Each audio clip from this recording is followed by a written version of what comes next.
Is this thing working? Yep.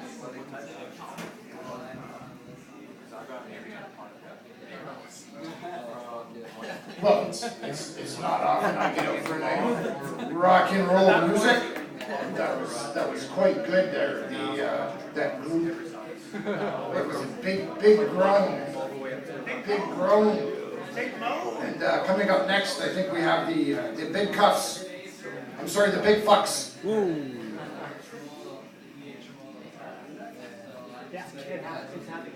Yes, I'm next. I would be the big comedian. Say, I was the other day, I was at my Rexall pharmacy, and I was looking around at the shelves, and I happened to notice that they're selling a product called baby oil, and I thought, baby oil. Baby. I thought I would introduce myself.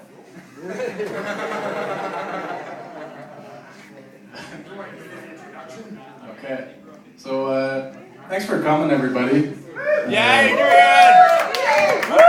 Friends, acquaintances, strangers, enemies, everybody, thanks for coming.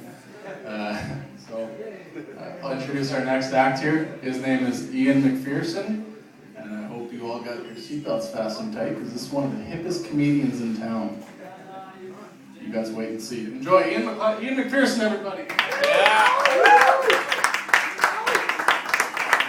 That's right. So as I was saying earlier, I was at my Rexall pharmacy, and I happened to notice a product on the shelves called baby oil. And I thought, baby oil? Why? Why would babies need to be oiled? It seems to me that if I was holding a baby that had been oiled, it would be more significantly more likely to slip out of my hands. How is this advantageous? Have you been following the news lately? Well, it seems we've got a big problem. Over the last 20 years, among young people in our community, there's been a significant increase in inhalant abuse. But not to worry, over the same 20 years, there's been a consistent and significant decrease in Van Halen abuse. Teenagers don't stay up all night listening to Van Halen the way they used to. Have you ever noticed that people from the United Kingdom, they don't say extraordinary, they say extraordinary? Why doesn't anybody tell them that they're wrong? And you know, I can't wait for the next time I get in a disagreement with one of these Englishmen, because I know exactly what I'll say. When things start to get heated, I'll say, "Excuse me, sir, isn't it about time for you to go eat your tea and crumpets?" "Excuse me, sir, I believe it's time for your tea and crumpets." There's nothing he can say after that. So, do we watch a lot of television here? How about that Late Show on CBS, weeknights, Monday to Friday? The Late Show. Can anybody tell me who's the host of this show, please? David Letterman. Can we pronounce his name correctly, please? No, I can't. Sorry. David Letterman. Yeah. And imagine what a fun coincidence it would be if your name happened to be David Letterson. Why, at parties, everybody would be coming up to you and asking you to do impersonations. "Hey, Letterson, let's hear that Letterman impersonation that we love so much," and so on.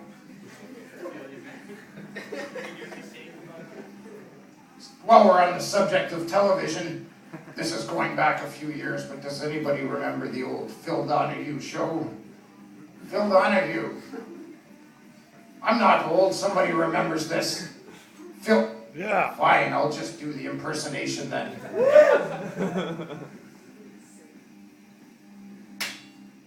Roar! Roar! I'm Phil Donahue.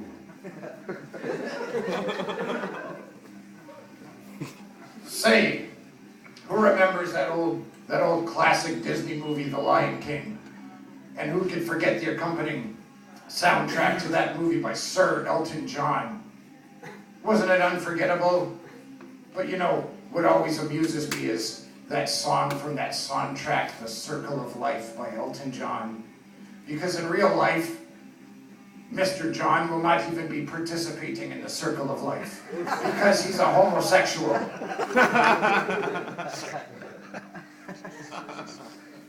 Does it ever annoy you when people confuse the name of the food that they're eating with the name of the place where they purchased it? Have you ever seen one of your friends eating a meal and said, "Hey, that looks tasty. Where did you, what have you got there?" And they say, "Wendy's." And you say, "No, you are not eating a Wendy's. You're eating a hamburger and French fries."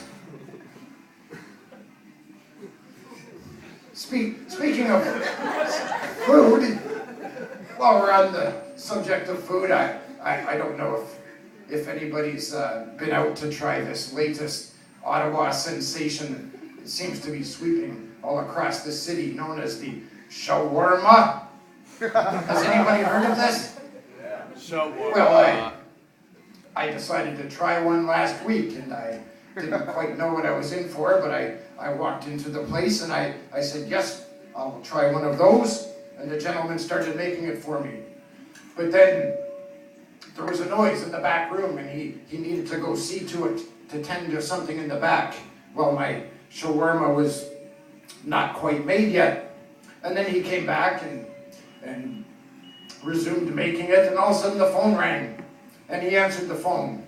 And he kept talking on the phone for a minute or two, and then after a while I became annoyed, and I said, "Please, sir, is there any chance we could speed this along? I'd like to try it before it turns into a shakola."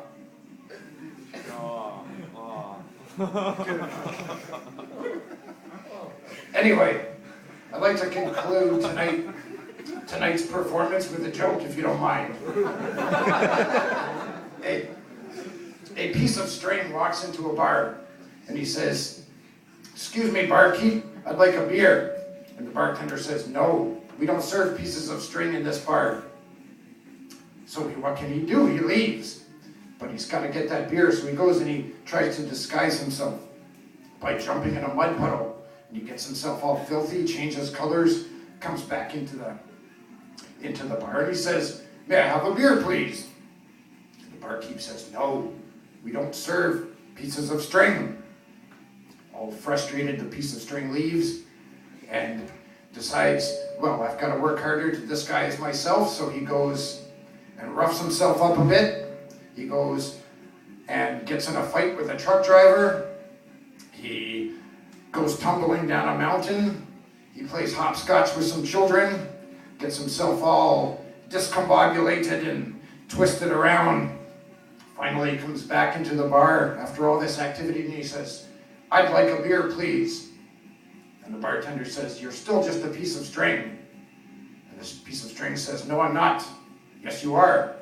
"No, I'm not." "Yes, you are." "No." "Yes." "No." "Yes." "I'm afraid not." Thank you.